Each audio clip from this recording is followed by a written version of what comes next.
118e. 18e. Il est un enfer en lieu qui mal bouge, tout en pierre et couleur de fer, comme le cercle qui l'entoure. Juste au milieu de cette terre maligne s'ouvre un puits très large et profond, dont en son lieu, je dirais l'ordonnance. Cet espace est donc ronde qui reste entre le puits et le pied de la haute et âpre falaise. Le fond est divisé en 10 vallons. Tel se présente au regard l'ensemble des fossés lorsque, pour protéger les murailles, de plus en plus on enceinte les châteaux. Telle était l'image qu'offraient ici les vallons. Est ainsi que dans de semblables forteresses se trouvent des ponceaux et qui vont de leur seuil à la rive extérieure. Ainsi du bas de la montagne partaient des rochers qui coupaient les berges et les fossés jusqu'aux puits où ils se rejoignent et se perdent. C'est en ce lieu que, descendus du dos de Gérion, nous nous trouvâmes, et le poète se dirigea vers la gauche, et moi je me mis en marche derrière lui. À ma droite, je vis de nouvelles misères, de nouveaux tourments et de nouveaux bourreaux, dont la première bouge est remplie. Au fond se tenaient tout nus les pêcheurs, dont la moitié de la bouge, la plus proche de la seconde, ils marchaient à notre rencontre. Dans celle qui nous était voisine, il allait dans le même sens que nous, mais à plus grands pas. Comme les Romains, à cause de la grande affluence qui traverse le pont l'année du jubilé, ont pour faire passer les gens adopté cette manière. Sur l'un des côtés, tous ont le front tourné vers le château et vont vers Saint-Pierre, et sur l'autre côté, ils vont tous vers le mont. Dans les deux parties, sur le sombre fond du rocher, je vis des démons cornus portant de grands fouets et qui frappaient cruellement les damnés par derrière. Hélas, comme ils leur faisaient lever les jambes au premier coup, et nul n'attendait les seconds ni les troisièmes. Tandis que j'allais, mes yeux rencontrèrent un damné, et je dis aussitôt: je ne suis pas sans avoir déjà vu celui-là. C'est pourquoi, afin de le reconnaître, je le regardai fixement, et mon doux guide avec moi s'arrêta et me permit de retourner un peu en arrière. Et le fustigé crut se cacher en baissant la tête, mais cela lui servit de peu, car je dis: ô toi qui tournes les yeux à terre, si tes traits ne sont pas trompeurs, tu es Venedico Caccianimico. Mais qu'est-ce qui t'a mené en si cuisant lieu de supplice? Et lui à moi: mal volontiers, je le dis, mais tu m'y forces par ta voix claire, qui me fait souvenir du monde d'autrefois. Je fus celui qui conduisit la belle Gisola à faire la volonté du marquis, quelle que soit la manière dont on a raconté cette honteuse histoire. Et je ne suis pas le seul Bolonais qui pleure ici, mais au contraire, ce lieu est plein, et si plein qu'il ne se trouve pas à cette heure autant de langues habituées à dire si bas entre la Savenne et le Rhénan. Et si tu veux de ceci preuve ou témoignage, rappelle à ta mémoire notre penchant pour l'avarice.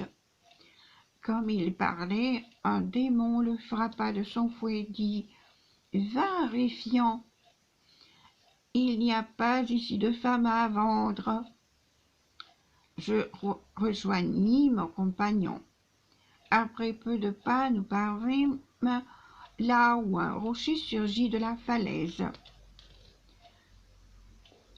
Après peu de pas, nous parvînmes là où un rocher surgit de la falaise. Nous le gravâmes très légèrement, et tournant à droite sur son dos rocailleux, nous quittâmes cette éternelle enceinte.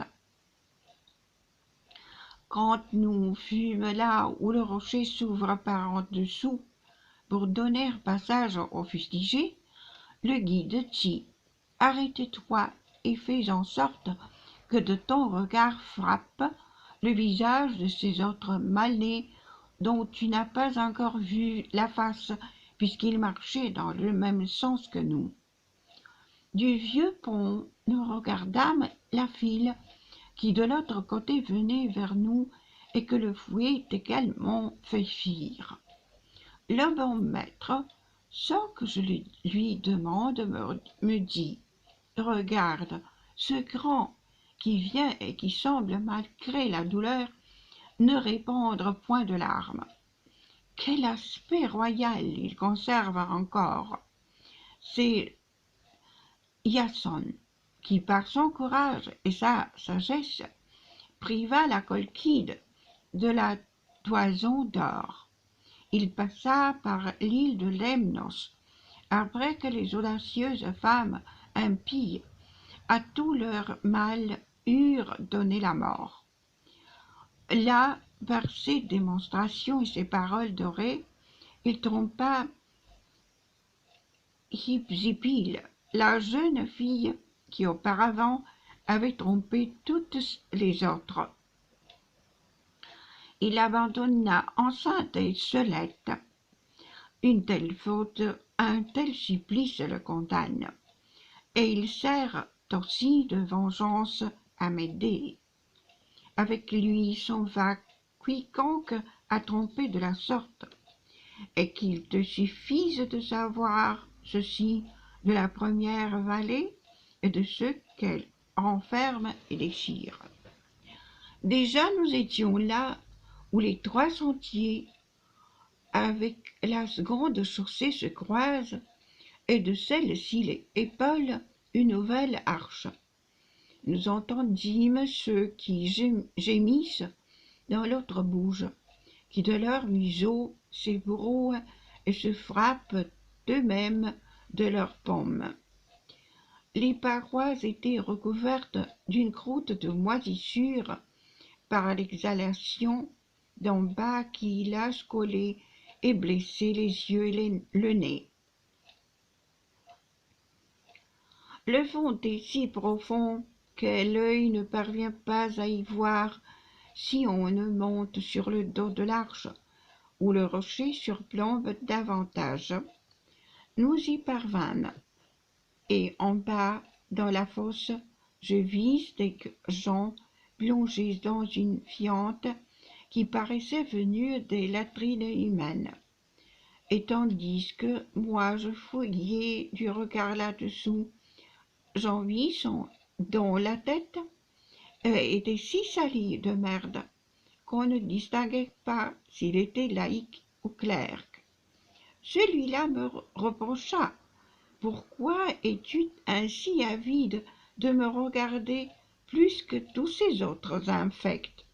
Et moi à lui: Parce que, si je m'en souviens bien, je t'ai vu autrefois avec les cheveux secs, et tu es Alexis Interminelli de Luc.